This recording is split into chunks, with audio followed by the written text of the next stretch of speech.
Good day, listeners. Steve Preda here with the Management Blueprint podcast, and today's guest is Elliot Kallen, the owner of Prosperity Financial Group, innovators in 401k plans, retirement plans, creative investments, tax reductions, and building a legacy. Elliot, welcome to the show. Great to be here, Steve. Thank you. It's exciting to have you here. I've got some questions I'm really curious about. First of all, tell us a little bit about how did you land in wealth management as your entrepreneurial field? So what road, was it a winding road that got you here? Thank you, Steve. It's a great question. Some people have a straight line in their life, and I have to tell you, mine was not as straight as I would have liked it to have been. It's a little bit crooked. Sometimes it even takes a step backward. I think I'm like most entrepreneurs out there, and that's who's listening here, is that we have vision, we have dream, and occasionally we have failures, but we don't call them failures.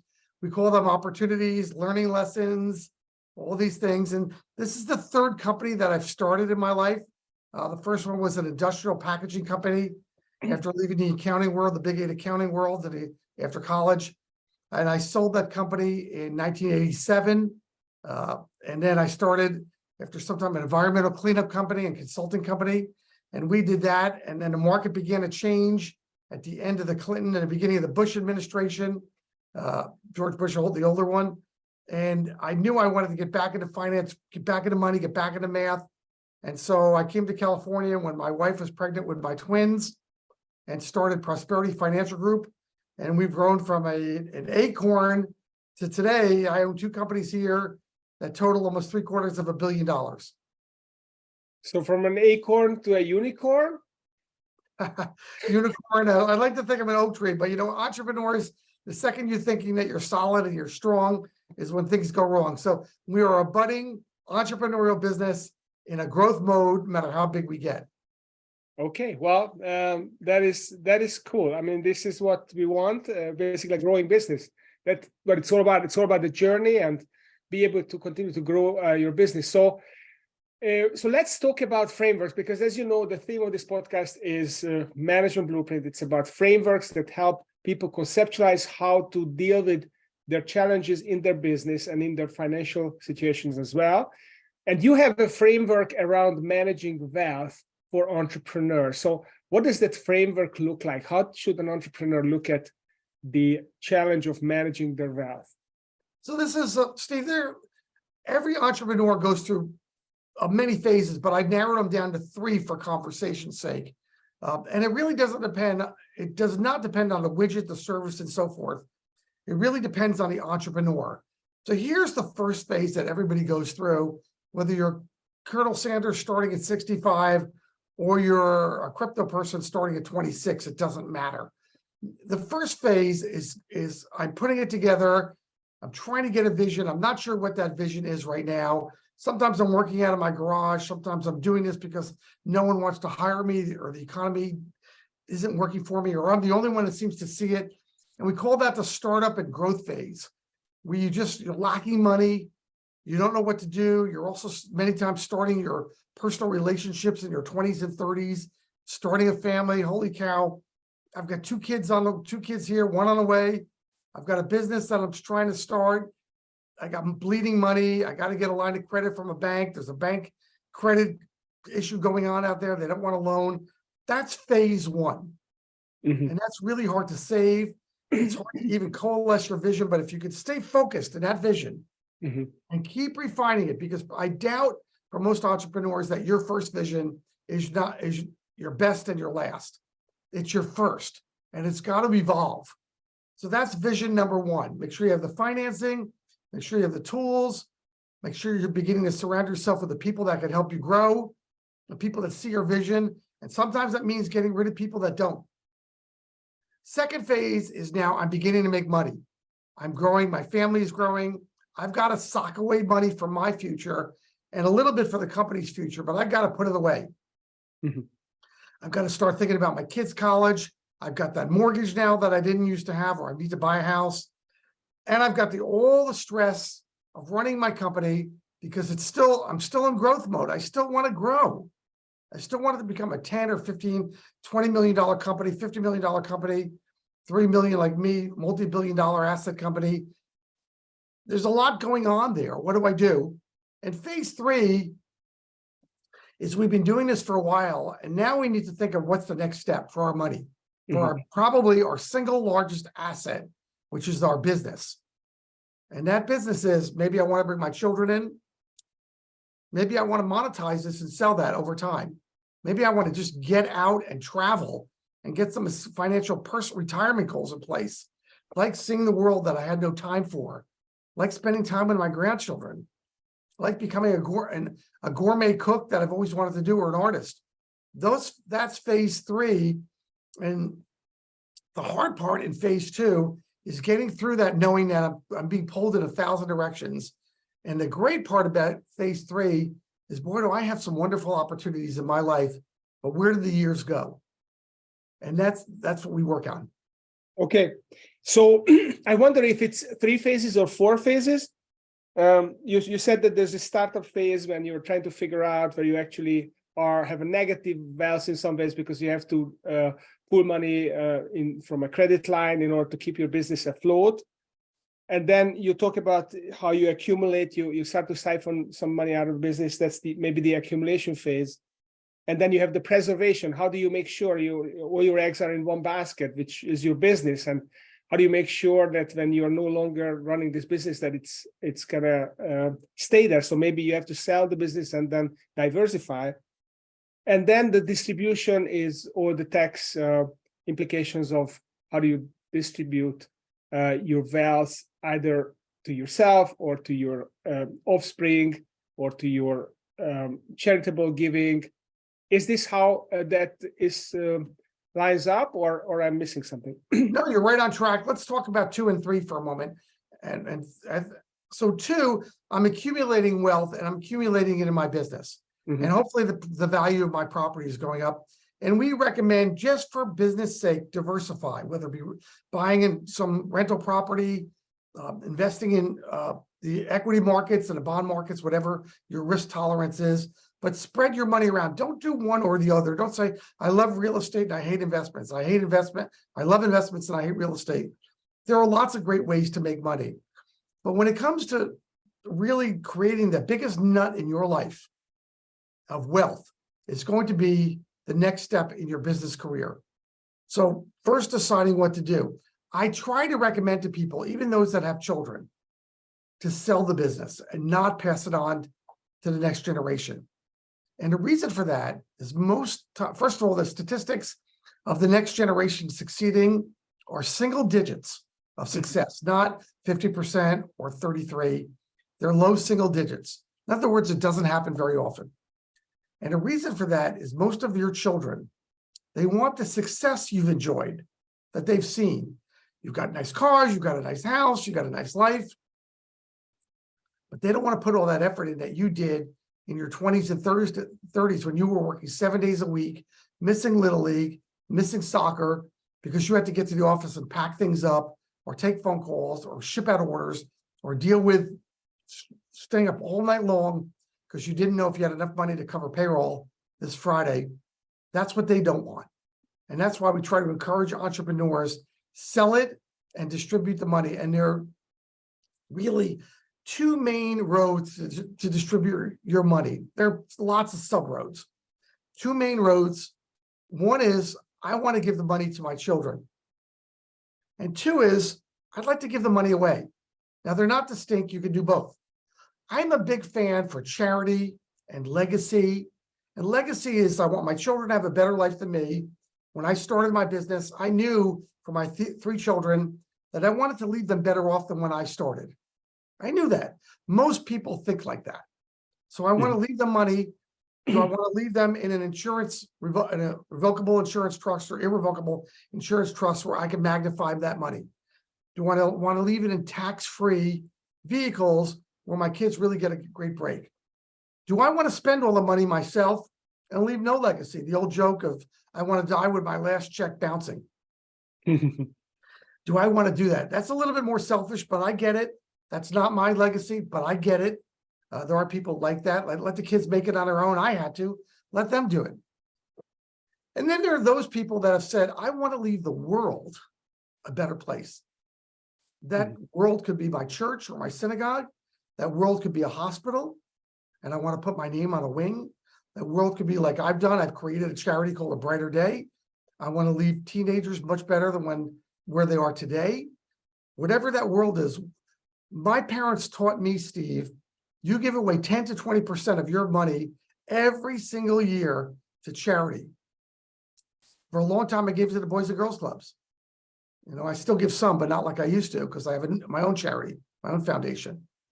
But I really believe in that, but that is not for everybody. You're wearing a UCLA shirt right now. Congratulations, great school. I hope you're wearing it because you went there, or you have a child that went there. No, it's just on sale. I didn't go there, but yeah, my daughter goes there. So great. So you're now a parent, future alumni organization. If you really believe in what they do, that's great. You're going to help education and children in the future. If you don't think that's a priority, let your daughter donate to them, and you find something else to do. So that's the same thing for me. I have 3 kids that went to college. I really don't give to their colleges. I did give when they were in college, but I think I have more worthy charities than their college. Let somebody else give to those. But you give back. So you've got the opportunity in phase 3 of your life, Steve, when you've built this beautiful nutshell of a business, and it's time now to begin to think of what's the next phase for you, for your family, and for charity. And I love that phase because that's where I work mostly with people. And for me personally, and for my clients, is how do we give some money away, and what's important about giving away money to you, and where would it go? Okay, well, that's very cool. I'd like to ask you a little bit about before you give the money away. So how can a wealth management firm like yours help people? What is it that you do for people? And perhaps maybe more broadly, what is the problem that you're solving for the entrepreneur? Most entrepreneurs think that because they're do-it-yourself people at heart, I could do it no matter what. I can overcome all obstacles. I'm me. I'm kind of King Kong of the entrepreneur world. Most people think like that. You can't help it. It's how your brain is wired. That's not how it is with money. What you do really well, do really well. What you don't, a good entrepreneur always outsources. Find somebody else that complements you and does that really well. I would never be a good HR manager. Never. So I have an HR manager who works for me. Right? I go to the gym. I don't have an exercise coach, but I probably should have an exercise coach because I need to lose that last 20 pounds of work, of fat. Do what you do really well. What we do really well is we manage assets and money. We help you lower your taxes. We help you sleep at night better. We help you do things so you can focus on your business and maybe focus on your family. Because that's not something we can do. We can give you advice on your business, and I can give you advice on your family, kind of like life coaching. But that's your business and your family. You're going to end up making those decisions with or without me. But when it comes to what to do with your money, we have a phrase here that says if it's money, it's personal. And it's true. What's important to you about your money is different than what's important to the next 10 people about their money. We want to help you develop your plan, find your financial goals, and meet those goals. That's our job, is to meet your financial goals. We know we're doing a great job when we're helping you meet your goals. And for many people, they haven't even established goals. Their goal is, I'm just going to accumulate money. Well, that's not good enough, because it's accumulate money to do what? And how much will you need? And again, my example is the number one goal for retirees today is to travel. Number 2 is to enjoy their children and their family more than they did when they were living. Number 3 is to enjoy great food and great wine. And number 4 is to get a better game of golf or tennis going. If you don't have these goals for yourself, and there could be many others, it could be painting, there are lots of great goals out there besides what I just said, then you have some retirees like I have, sadly, who are watching 4 to 6 hours a day of TV. CNN, Fox, MSNBC, Law and Order, mostly news, 24-hour news cycles. They get angry, they get mad, they get polarized. And I know when they call me up, they've been watching too much news. Mhm. But that's watching TV. And by the way, Steve, the average retiree watches 4 hours a day of TV in the United States. Not a 1 hour show, 4 hours a day. Yeah. That's not a good retirement plan. We don't want that to happen to your retirees. They've earned the right not to do that. So what I'm hearing, Elliot, is that you're kind of a coach. In some ways, maybe you're kind of a financial coach, maybe even a life coach. You help people figure out what they can have, what they could shoot for in retirement, and then you essentially help them put together a plan to get there. Right. It's not done. It's not just about money. People, I'm very fortunate. That could be a personality thing. I'm very fortunate, Steve, that people like to open up to me.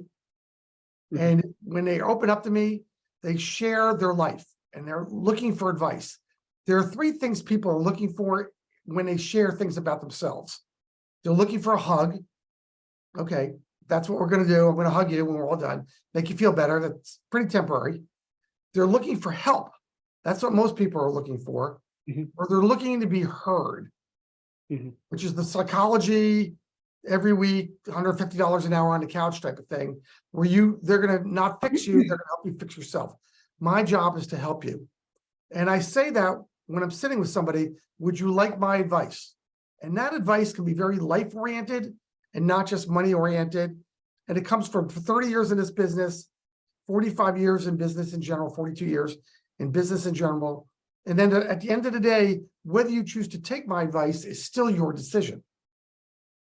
But I'm going to give you sound, ethical, grounded, credible advice on how to live your life, how to help you live your life with your children, how to help them live better lives, and how to dispose of your business and your wealth in the most tax-advantaged way that you should be doing.